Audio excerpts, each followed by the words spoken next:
दर्शक पनि यो ठाउँको नाम स्टे फेरी हो। यहाँनिर थुप्रै देश विदेशबाट दर्शक बिन्दुहरू आउनुहुन्छ र यो एकदमै अत्यन्तै रमणीय स्थल हो। यो यहाँनिर फोटोग्राफीको लागि, घुम्नको लागि र दिन बिताउनको लागि पनि आउनुहुन्छ। एकदमै टेन्सन फ्री ठाउँ यो। ल हेर्नुहोस्, यसको चारैतिर यति राम्रो सजिएको स्थानहरू छ। यो ठाउँमा तपाईँको धेरै च्वाक केटीहरू पनि आउँछन्।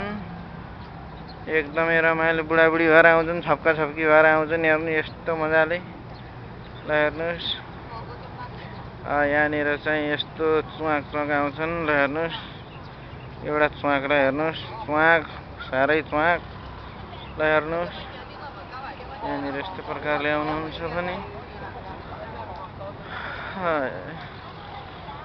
बहुत रमाइलो छ यहाँ। हाम्रो नेपाललाई, बुटोललाई पनि यस्तै बनाउनु भने हुन्छ। तीनौं खोलालाई यसो बाँधसाँध लाएर पुलचोकबाट तलसम्म यस्तो किसिमले गर्ने भने गरे के हुँदैन, जे पनि हुन्छ। म चाहिँ त्यही भन्न चाहन्छु। यहाँ हाम्रो माझमा प्रचण्डजी पनि हुनुहुन्छ। प्रचण्डजी, तपाईँलाई कस्तो लाग्छ यो हाम्रो नेपाललाई पनि हामीले यस्तो बनाउन सकिन्छ हैन?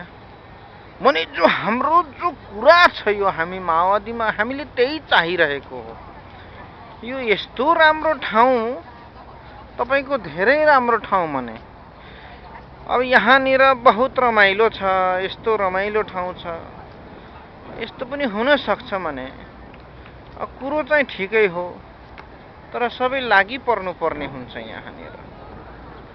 अब म एक्लै कहाँ सक्छु, अब म बुढो भइसकेको। तपाईहरू जनताहरूले मलाई साथ दियो भने यो नेपाल बहुत राम्रो हुन्छ भन्छु म।